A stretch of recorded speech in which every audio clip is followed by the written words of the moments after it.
বিসমিল্লাহির রহমানির রহিম।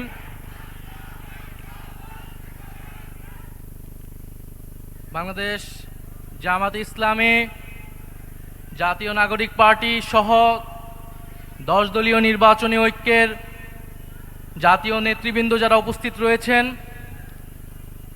ঢাকা 15 আসনের এলাকাবাসী যারা উপস্থিত রয়েছেন এবং আশেপাশে শুনছেন, জুলাই গণ অভ্যুত্থানের শহীদ পরিবার, আহত সদস্য যারা রয়েছেন, উপস্থিত সকলকে জানাই আসসালামু আলাইকুম।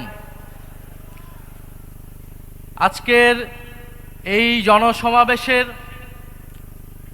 ঢাকা 15 আসনে আজকের এই আয়োজনের আমাদের প্রধান অতিথি, প্রধান আকর্ষণ, যাকে ঘিরে আজকের এই জনসমাবেশ, ডাক্তার শফিকুর রহমান।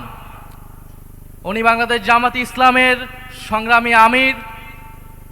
তবে এতটুকু পরিচয় ওনার জন্য বর্তমান বাংলাদেশে যথেষ্ট নয়। 10 দলীয় নির্বাচনে ঐক্যের প্রধান কাণ্ডারি, ফ্যাসিবাদ বিরোধী লড়াইয়ের অন্যতম বীর সেনাপতি, যিনি এই বাংলার মাটিতে দাঁড়িয়ে নির্যাতিত হয়েছেন, ফ্যাসিবাদের বিরুদ্ধে লড়াই করে গিয়েছেন, কারাবরণ করেছেন, মজলুম জননেতা হিসেবে আত্মপ্রকাশ করেছেন। আমাদের সবার সৌভাগ্য যে ঢাকা 15 আসন থেকে উনি নির্বাচনে দাঁড়াচ্ছেন এবং আজকে আনুষ্ঠানিকভাবে নির্বাচনের প্রচারণা শুরু হলো। সারা বাংলাদেশে 10 দলীয় নির্বাচনী ঐক্য জোটের যারা প্রার্থী রয়েছে তাদের পক্ষে যেই জনজোয়ার নেমে এসেছে, 12ই ফেব্রুয়ারি সেটার ফল বাংলাদেশের জনগণ দেখতে পারবে ইনশাআল্লাহ। কথা খুব বেশি বলতে চাই না। প্রথম কথা, 12ই ফেব্রুয়ারি নির্বাচন সুষ্ঠু হতে হবে। নির্বাচন সুষ্ঠু হওয়া ছাড়া এর কোনো বিকল্প নাই। অন্য কোনো প্ল্যান কাজে দিবে না। নির্বাচন সুষ্ঠু হওয়ার জন্য নির্বাচন কমিশনকে নিরপেক্ষ আচরণ করতে হবে। উভয় দলের জন্য, উভয় জোটের জন্য একই রকম আচরণ বিধি থাকতে হবে। কোনো ধরনের বৈষম্য মেনে নেওয়া হবে না। ফলে নির্বাচন কমিশনকে স্মরণ করিয়ে দিচ্ছি, আমরা এখনো মুখে বলে যাচ্ছি, আমরা এখনো মাঠে নামি নাই। কারণ আমরা মাঠে নামবো নির্বাচনের জন্য, আমাদেরকে আন্দোলনের দিকে নামতে বাধ্য করবেন না। দ্বিতীয়ত স্মরণ করছি আমাদের ভাই শরীফ ওসমান হাদিকে। শরীফ ওসমান হাদি আধিপত্যবাদের বিরুদ্ধে, গণতন্ত্রের পক্ষে, ভোটাধিকারের পক্ষে লড়াই শুরু করেছিলেন ঢাকা 8 আসনে।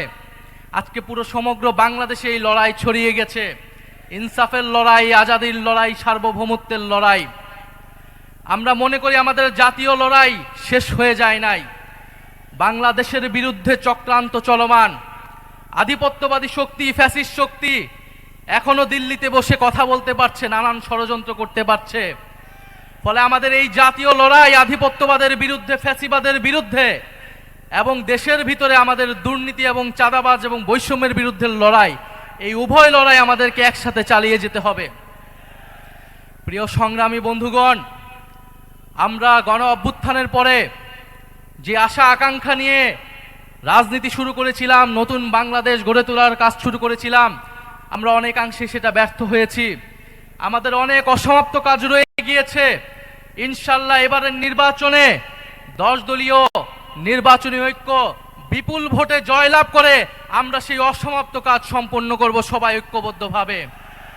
কারণ আমরা ঐক্যবদ্ধ বাংলাদেশ, আমরাই বাংলাদেশ। প্রিয় সংগ্রামী বন্ধুগণ, দু একটা কথা বলতে হয়। আমরা শুনছি বিভিন্ন কার্ড দেওয়া হবে, ফ্যামিলি কার্ড দেওয়া হবে, কৃষক কার্ড দেওয়া হবে। আমরা চাই কার্ড দেওয়া হোক, জনগণ সুবিধা পাক, কিন্তু এই কার্ড জনগণ পর্যন্ত পৌঁছাবে তো? 2000 টাকার কার্ড নিতে 1000 টাকা ঘুষ দেওয়া লাগবে না তো? তাহলে ঘুষ, চাঁদাবাজি সেটা যদি আমরা নির্মূল না করতে পারি, এই সকল সুযোগ সুবিধা কি জনগণের কাছ পর্যন্ত পৌঁছাবে? একদিকে বলা হচ্ছে কার্ড দিবে, আরেকদিকে ঋণ খেলাপিদেরকে সংসদে নিয়ে যাওয়ার চেষ্টা করা হচ্ছে, নির্বাচন কমিশনকে ব্যবহার করা হচ্ছে। আদালতকে চাপ প্রয়োগ করা হচ্ছে। ফলে এ কেমন দ্বিচারিতা? যদি প্রকৃতপক্ষেই জনগণকে সুবিধা দেওয়ার নিয়ত থাকে তাহলে কেউ ঋণ খেলাপিকে নমিনেশন দিতে পারে না। যারা ঋণ পরিশোধ করে নাই তারা সংসদে গেলে আপনার মনে হয় তারা ঋণ পরিশোধ করবে? আর এরা আবারও ঋণ নিবে, এরা আবারও টাকা লুট করবে, এরা আবারও টাকা পাচার করবে বিদেশে। আমরা তো এই বাংলাদেশ চাই নাই। আমরা তো সেই লুটেরাদের বিরুদ্ধেই গণ অভ্যুত্থান করেছি। পরে নতুন কোন লুটেরাদের আমরা ক্ষমতায় যেতে দেব না, বাংলাদেশের জনগণ তাদেরকে ক্ষমতায় যেতে দেবে না।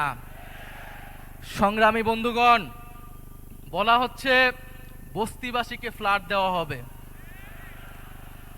বস্তিবাসী ফ্ল্যাট চায় নাই আমাদের কাছে, আপনাদের কাছে। বস্তিবাসী চায় নিরাপদ জীবনের নিশ্চয়তা। বস্তিবাসী চায় মর্যাদাপূর্ণ কর্মসংস্থান। বস্তিবাসীকে ঢাকা শহরে আজ পর্যন্ত যারা ফ্ল্যাট দেওয়ার অঙ্গীকার করেছে তারা বস্তি উচ্ছেদের পরিকল্পনা করেছে। তারা বস্তিতে আগুন লাগিয়েছে, বলা হয়েছে আপনাদেরকে ফ্ল্যাট দিব, আপনারা বস্তি থেকে উচ্ছেদ হন। আমরা আল্লাহ না করুক হয়তো এই ধরনের কোনো প্ল্যান নাই। জান্নাতের মালিক আল্লাহ, অবশ্যই মহান সৃষ্টিকর্তা, আর ভোটের মালিক জনগণ। ভোটের মালিক নাগরিক। দেশের মানুষ বুঝে যাবে আরো দ্রুতই যে কারা নির্বাচনের আগে প্রতারণা করছে, কারা দেশের মানুষকে ঠকাচ্ছে, কারা সংস্কারের বিরুদ্ধে অবস্থান নিচ্ছে। প্রিয় সংগ্রামী বন্ধুগণ, 12ই ফেব্রুয়ারি 10 দলীয় নির্বাচনী ঐক্যের সমর্থিত যার প্রার্থী রয়েছেন, যার যেখানে মার্কা রয়েছে, এই ঢাকা 15 আসনে দাঁড়িপাল্লা, অন্যান্য আসনে শাপলাকলি, রিক্সা সহ 10 দলীয় জোটের যেই মার্কাগুলো রয়েছে, আপনারা তাদেরকে জয়ী করবেন, তাদের সাথে থাকবেন। আমরা ঐক্যবদ্ধভাবে বৈষম্যের বিরুদ্ধে, দুর্নীতির বিরুদ্ধে আর ইনসাফের পক্ষে আমরা নতুন বাংলাদেশ গড়ে তুলব। শেষে যাওয়ার আগে আরেকটি কথা, এবারে নির্বাচন শুধু সরকার বদলের নির্বাচন নয়, দেশ বদলের নির্বাচন। এবারে নির্বাচন ক্ষমতা পরিবর্তনের নির্বাচন নয়, ক্ষমতার কাঠামো পরিবর্তনের নির্বাচন। ফলে নির্বাচনের সাথে আরেকটা গণভোটও আছে। এটা অনেক দল ভুলে যায়, কিন্তু আমরা ভুলি না, জনগণও ভুলবে না। ফলে গণভোটে আমরা কি দিব? গণভোটে পরিবারতন্ত্রকে, দুর্নীতিবাজকে, বৈষম্যকে, আধিপত্যকে, গণভোটে ইনসাফে, গণভোটে 10 দলীয় ঐক্য জোটে ইনশাআল্লাহ আমরা এবারের গণভোটে হ্যাঁ জিতবে। 10 দলীয় নির্বাচনী ঐক্য জয়লাভ করে সরকার গঠন করবে এবং বাংলাদেশকে সামনের দিকে নেতৃত্ব দিবে। ইনকিলাব জিন্দাবাদ। আসসালামু আলাইকুম।